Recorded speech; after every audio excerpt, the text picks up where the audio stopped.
అదిరన్ సంచ మహేశ్వరంకి అతి సమీపంలో HMDA approved villa ప్లాట్లు ఈఎంఐ మరియు బ్యాంక్ లోన్ సౌకర్యం అందుబాటులో. ఎంత దారుణం అండి. 10 నిమిషాల్లో మీ దగ్గర నుంచి తీసుకెళ్ళిన 10 నిమిషాల్లో అమ్మాయిని చంపేశారు. మేడం మేము అక్కడనే పొద్దున్న కార్ ఇచ్చి నాకు హెల్త్ బాగాలేకుండే నేను మా అమ్మ వాళ్ళు వస్తాను కాల్ చేస్తే నేను కార్ ఇచ్చి పంపించిన మా అల్లుని తోటి వాడికి ఎవరో ఇన్ఫర్మేషన్ ఇచ్చారు మేడం, ఇట్లా మీ భార్య ఒక నవ్వుతుంది కార్ లేకని పోతే వాడు వెనకాల వచ్చి కార్ని బాలాజీ హాస్పిటల్ ముందు మా కార్ని ఆపి నేను నా పిల్లల్ని తీసుకోపోతా నేను చూపించుకుంటా అని చెప్పి ఆడ ఆదిత్య హాస్పిటల్కి వస్తే వాళ్ళతో గొడవ పడితే వాళ్ళు ఉన్న డాక్టర్లు కూడా మీరు గొడవ పడితే కాదు కుట్టిన దెబ్బలు మీరు గవర్నమెంట్ హాస్పిటల్కి వెళ్ళి ఇది ఏమో తీసుకురామని చెప్పి ఈసీజీ తీసుకురామని చెప్పారు. అది తీసుకొస్తేనే మీకు మేము ట్రీట్మెంట్ చేస్తాం, లేదంటే చెయ్యము, లేదంటే పోలీస్ కేసు అవుతుంది అంటే మా అమ్మని వాళ్ళందరినీ పక్కకు నేను అక్కడ వెళ్ళి తీసుకెళ్తా అని చెప్పి అటు ఎల్లుండో లేదో మేడం మేము ఇంటి వరకు వచ్చినాం. ఇంటి వరకు వస్తుంటే మా కళ్ళ ముందు బైక్ పైన తీసుకుని వెళ్తుండు. మళ్ళీ మేము ఇంటి ముందే ఉన్నాము, ఆమె బైక్ పైన నుంచి మా ఇంటికి వెళ్తాను ఇలా బైక్ పైన దుక్కడానికి వస్తే ఆమె కాళ్ళు పట్టుకొని చేయి పట్టుకొని అట్లా ఇంటికి బలవంతంగా లాకెళ్ళిండు మేడం. సో అంటే ఇంత మునుపు 4 సార్లు జరిగినాయి. మేము సరే ఇంటికి తీసుకెళ్తాడు కదా, మంచిగా చూసుకుంటాడు కదా, ఇక ఇంత ఎప్పుడు జరిగిందే కదా అని మేము కూడా ఏం అనుకోలేదు మేడం. కానీ ఇట్లా ఇంటికి తీసుకెళ్లి ఇంటికి ఘోరంగా కొట్టి చంపుతాడని మేము అనుకోలేదు. మరి ఆమె అలా ఇంటి దగ్గరికి వెళ్ళిన తర్వాత వాళ్ళ ఇంటి ముందు నుంచి మా ఇంటికి రావడానికి ఒక సందు ఉంటది. ఆ సందు వస్తుంటే ఇంకా కళ్ళను బట్టి గుంజ కొట్టే వీడియో కూడా మీరు చూసుంటారు. వానికి చెప్పలేని అలవాట్లు కూడా ఉన్నాయి మేడం. ఆ గంజాయి కొడతాడంట అని ఏదేదో వాని మీద మొత్తం చాలా ఉన్నాయి చెప్పడానికి రాదు. కానీ ఒక్కటి చెప్తున్నా మేడం, ఒక ఇంట్లో ప్రాణం పోయిందంటే ఇప్పుడు నా ఇంట్లోనే కాదు వేరే ఏ ఇంట్లో కానీ ఏ అక్క చెల్లెలు కానీ ఏ బావ తమ్ముడు కానీ ఎవరైనా ఉండకోకో ఇప్పుడు మా ఇంట్లో ప్రాణం పోయినట్టు ఒక అడవిలో ప్రాణం కూడా తిన్నాడు అనుకో మేడం, ఖచ్చితంగా వాని ప్రాణం పోవాలని మేము కోరుకుంటున్నాము. మీడియా మాకు సపోర్ట్ చాలా చేస్తుంది, మాకు ఇలాగా చేయాలని మేము కోరుకుంటున్నాము. మీ పైన నమ్మకం పెడుతున్నాము. వానికి తగిన శిక్ష పడాలి మేడం. ఉరి శిక్ష తీస్తారా? మీరు ఎంత మేడం?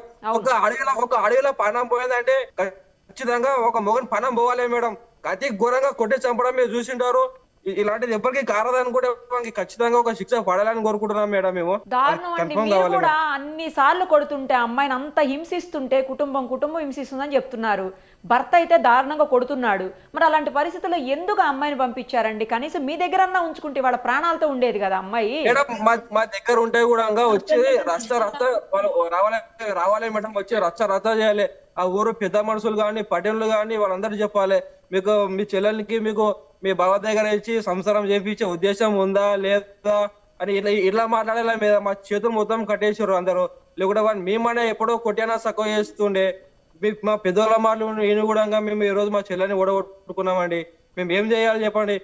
వాడు చూసుకుంటాడు కదా, మారుతాడు కదా, ఎన్నో జరుగుతున్నాయి ఇదే అంతా అనుకున్నాం. కానీ వాడు ఇలా మా చెల్లెల్ని మొత్తం దూరంగా చేసి మా ఇల్లుని మొత్తం మూత పడేటట్టు చేస్తారని మేము అస్సలు ఊహించలేదు. అసలు అన్ని సార్లు అమ్మాయి ఎంత బాధపడి ఉంటుందో, ఎన్నో సార్లు కొట్టాడని చెప్తున్నారు కదా. ఆమె 22 ఏజ్ కూడా లేదు, 21 ఉంది. ఏజ్ వచ్చినాక పెళ్లి చేద్దాం అనుకున్నాము. వాడు ఏదో ఆమెకు అంత లోక జ్ఞానం కూడా లేదు, చెప్పరాని మాయం మాటలు చెప్పిండు. ఆమె ఇట్లా ఇళ్లలో ఉందో కూడా మాకు తెలియదు. తీసుకెళ్లేవాడు. చదువుకుంది మేడం. ఎంత? 10th వరకు చదువుకుంది. 10th వరకు చదువుకుందా? దారుణం అండి, దారుణం అసలు. అయితే అమ్మో, అది చూస్తుంటే వీడియో చాలా చాలా బాధేస్తుంది. దారుణంగా ఉన్నప్పుడు మేడం వాని కూడా ఎంత దారుణంగా పడాలి. ఒకవేళ స్టేషన్ నుంచి బయటకు వచ్చినా కూడా పోలీసు వాళ్ళు సహకరించకపోయినా మేము కూడా రేపటి రోజు ఇలాంటివి వాని ఇంట్లో కూడా జరుగుతుందని మేము కూడా మీడియా సాక్షిగా చెప్తున్నాను. నేను మా ఇంట్లోకి వెళ్ళి ఒకటి పోయిందంటే వాళ్ళ ఇంట్లోకి వెళ్ళి కూడా ఒకటి పోవాలని నేను గట్టిగా చెప్తున్నా మేడం. శిక్ష అయితే పడాలండి. చట్టాన్ని మీ చేతిలోకి తీసుకోవాకండి, కానీ ఖచ్చితంగా అతనికైతే మాత్రం చట్టపరంగా శిక్ష పడాలి. చట్టం వల్ల చేతిలోకి తీసుకొని మనకి తగిన శిక్ష పడితే ఇప్పుడు ఎందుకంటే ఎవిడెన్స్లు అన్ని ఉన్నాయి కదా, ఖచ్చితంగా శిక్ష పడుతుంది. ఏమో మేడం వాళ్ళకంటే రాజకీయాలు ఉన్నాయి, మాకేంలో మేము ఊళ్ళో చేసుకుని బతకడం. వాళ్ళ భూమి ఉందంట, పైసలు ఉన్నాయంట, మేము ఎలాగైనా చెలాయిస్తాం, ఎలాగైనా చేస్తాం. పొద్దున వేస్తే అత్తాడ్చారు, పొద్దుకు వస్తే వింటాడ్చారు. ఎలా భరించాలి మేడం? అడవిలో ఎలా భరించాలి? మేము కూడా పెళ్లిళ్ళు చేసుకున్నాం, మాకు పిల్లలు ఉన్నారు, మేము కొట్టాము, మరి మేము ఇంటికి తాగి వస్తామా మేడం? మాకు కూడా ఇచ్చారు కదా, మేము కూడా ఆలోచన చేస్తున్నాం కదా. ఇప్పుడు అక్కడ కొడుతున్నారు, మేము కూడా కుట్టి చెప్పాలా? మరి అంటున్నారు కదా మీరు, వాళ్ళకి ఆస్తులు ఉన్నప్పుడు ఎందుకు మళ్ళా కట్నం కోసం వేధించారు అనూషాని? ఇంకేం చెప్పాలి? ఫస్ట్ ఇచ్చేటప్పుడు చెప్పినాం, పంపించేటప్పుడు చెప్పినాం, మా దగ్గర ఏం లేవు అంటే వాళ్ళ అత్త గాని మామ గాని వాళ్ళ అమ్మకైతే ఫస్ట్ ఆఫ్ ఆల్ గా వాళ్ళ అమ్మకైతే ఇష్టమే లేదు మేడం, ఆ పిల్ల గురించి ఇష్టమే లేదు. వద్దు వద్దంటే కూడా వీడు ఇంట్లో మాయ మాటలు చెప్పి ఇక్కడ ఈ పిల్లకి మాయ మాటలు చెప్పి పెళ్లి చేసుకుంటూ గ్రాండ్ గా చేసుకుంటూ ఏదో ఫస్ట్ నుంచే చెప్తారు ఆ ఇంటి ఈ సంసారం బాగాలేదు వాళ్ళకి ఇవ్వకండి అంటే ఏదో పిల్ల ఇష్టపరంగా కదా సరే వెళ్దాము, ఏవో తప్పులు ఉన్నాయి కానీ మేము ఇచ్చి చేసినాం కానీ ఇంత ఘోరంగా మా పైన వాడు చూపిస్తాడని మేము అసలు ఎప్పుడు అనుకోలేదు. వానికి మీరు ఎలాంటి శిక్ష విధిస్తారో ఇక మీకే తెలవాలి. పడతదండి, పొద్దున ఖచ్చితంగా లేసి శిక్ష అక్కడ పడతది. ఇచ్చారు మేడం, ఏదో కొద్దిగా ఇంత బుక్కడు అన్న ఒక బియ్యము ఒక గిలాస బియ్యము ఎక్కువ వండినామని పొద్దున లేసి అత్త కొట్టడము అదే వీడు కొట్టడము అయినా సరే 3 days ఉండు ఇది ఏదో ఉంది ఇది అయిన తర్వాత మాకు చూపించి పంపిస్తాము అంటే కూడా వినకుండా మా దగ్గర లాక్కొని వెళ్ళి ఇంటికి తీసుకెళ్లి ఆ బాధ్యత చంపడమే మీరు చూశారు.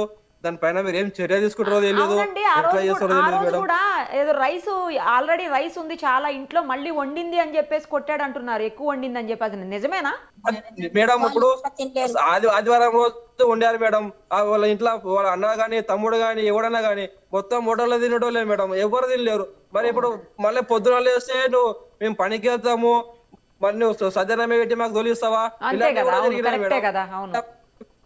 పనికి వెళ్తారంట కదా, గరం అన్నం చేసి నువ్వు ఇంట్లోనే ఉంటావు కదా వాళ్ళకు వండి పెట్టు అంటే ఆమె కూడా అదే పెద్దలు చెప్పిన సమక్షంలోనే ఆమె అదే ఉంది. సరే పొద్దున ఎందుకు వీళ్ళు మళ్ళీ పనికి వెళ్తారు కదా, ఇప్పుడు పొద్దున వండిన ప్రాబ్లం ఉంది నైట్ వండిన ప్రాబ్లం ఉంది అంటే ఎట్లా చేయలేదు అదే మేడం? కదా, అమ్మాయి ఇంకేం చేస్తుంది ఎలా ఆ అమ్మాయి కూడా. చెప్పండి, మీరని చెప్పండి.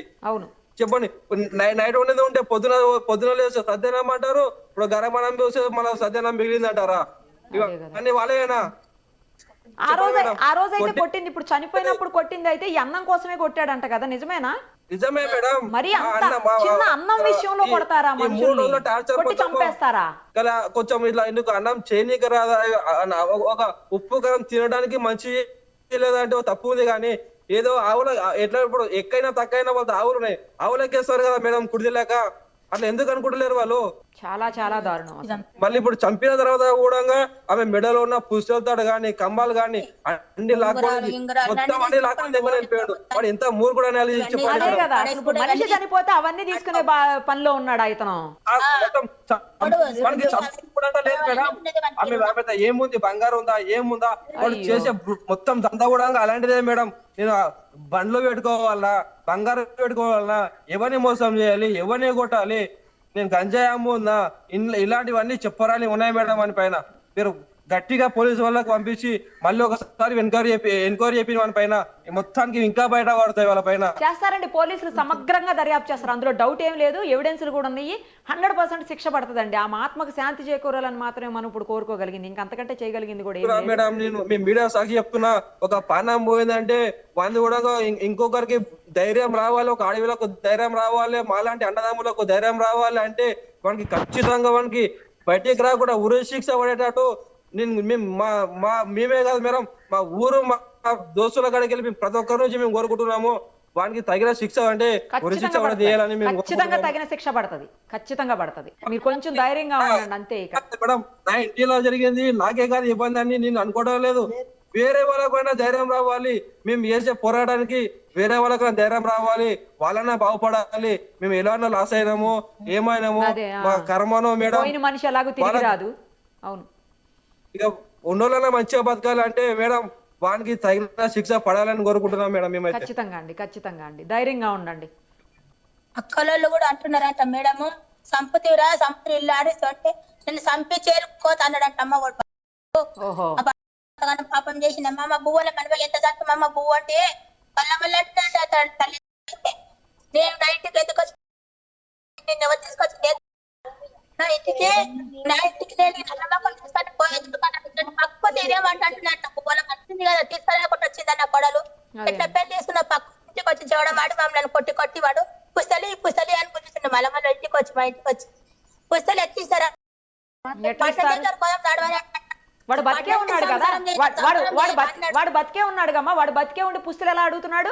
అంతేనాడు నేను చూడు మేడం చూడు పుస్తలు అడుగుతుండే పక్కకు వచ్చి చూడమంటుండే తాగి వచ్చి చూడమంటుండే. ఆ పెద్ద మనిషి జగ్గప్ప అని చెప్పినట్టు నేను ఆ జగ్గప్ప కూడా వచ్చింది, జగ్గప్ప పెళ్ళం జగ్గప్ప ఇంటికి వస్తే వాళ్ళ కూడా ఇద్దరు మాట్లాడి ఎట్లా మాట్లాడుతున్నారు బాణ పడుతున్నది పుస్తలు అట్లా. నువ్వు పుస్తలు ఎట్లా అడుగుతున్నావు, నువ్వు పుస్తలు 10 మందిలో ఎట్లా పెళ్లి చేసుకున్నావాడా పంచన వాళ్ళు చేసుకునేస్తారు రూపాయి మీద ఆడ తీసుకుంటారా నువ్వు ఆడ తీసుకొని వచ్చి అంత మందిలో నువ్వు పుస్తలు ఇడుచుకొని పోని పిల్ల నా పిల్ల నాకు వదిలిపెట్టి అంటే నేను అనే చూడమ్మ అంటే పటేల్ కా సంసారం అన్నాడు, పటేల్ కా సంసారం అన్నాడు. పటేల్ కూడా చెప్తే గట్ల చేసిన వాడు. మేడం ఇంకోటి మేడం, తర్వాత మాట్లాడిన ఆ సాయిపూర్ లో ఉన్నటువంటి పెద్దలు దీపా నరసింహ అనే ఆయన గాని వాళ్ళ తరపున గాని ఎవరు వచ్చి మేము ఎన్నిసార్లు వెళ్ళినా మాకు నచ్చ చెప్పి తోలించడమే జరిగింది. కానీ ఈ రోజు అమ్మాయి చనిపోయింది, మా ఊరు అమ్మాయి కదా అని ఒక్కరు కూడా చూడడానికి రాలేదు మేడం. మీరు వాళ్ళపైన కూడా చర్య తీసుకోవాలని, వాళ్ళు ఎందుకు రాలేరని వాళ్ళని కూడా పోలీసు వాళ్ళు వచ్చి ప్రశ్నించాలని మీ ముందర మీ సమక్షాల ఏమైనా జరిగిందా వీళ్ళ గురించి అని వాళ్ళ కూడా అడిగి మా పైన ఎలాంటి నిందలు లేకుండా వాళ్ళ తరపుననే మీరు మొత్తం ఏమి జరిగిందని తెలుసుకోవాలని మీ సుమన్ టీవీ వాళ్ళ నుంచి నేను కూడా యూట్యూబ్ లో చూస్తూ ఉంటాను మేడం. మీ సుమన్ టీవీ అని ఏ ఇంటర్వ్యూ ఉన్నా నేను పక్కా చూస్తూనే ఉంటాను, ప్రతి ఒక్క ఇంటర్వ్యూ నేను అటోనే చూస్తూనే ఉంటాను. మీ సుమన్ టీవీ నుంచి మాకు ఏదైనా న్యాయం ఖచ్చితంగా జరగాలని మిమ్మల్ని వేడుకుంటున్నాం మేడం. నేను తప్పకుండా అండి, తప్పకుండా మీరు చెప్పిన అన్ని పోలీసులు కూడా సమగ్రంగా దర్యాప్తు చేస్తారు, కోర్టు కూడా పరిగణనలోకి తీసుకుంటది. 100% ఎవిడెన్స్లు కూడా ఉన్నాయి, ఖచ్చితంగా తగిన శిక్ష పడుతుందండి. సుమన్ టీవీలో మీ పర్సనల్ అండ్ బిజినెస్ ప్రమోషన్స్ కోసం కింది నెంబర్కి కాంటాక్ట్ చేయండి.